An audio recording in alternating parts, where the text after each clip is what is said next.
Forgot MPIN sa eGovPH app? Ayan, kung oo, narito ang tutorial para sa'yo. So, ang unang gagawin mo lamang guys, ayan, make it sure na meron tayong apps ng eGovPH.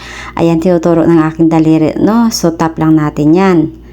Pagkapasok natin dito, makikita natin ngayon itong MPIN na bubungad sa atin. So, kung nakalimutan natin yan, ayan, forgot nyo lang guys.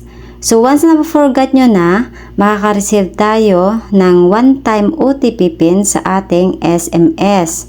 Ayan, so kukunin lang natin yung one-time OTP PIN at i-apply natin siya dito sa 6 na box na ito. So, 6-digit number lang din po yun. Once na apply nyo na, tap nyo lang yung next. At pagkatapos, ilalagay or mag-re-enter kayo ng inyong PIN. Tapos next again or submit. At pagkatapos po ay successful na po yung ating pagpalit ng MPIN.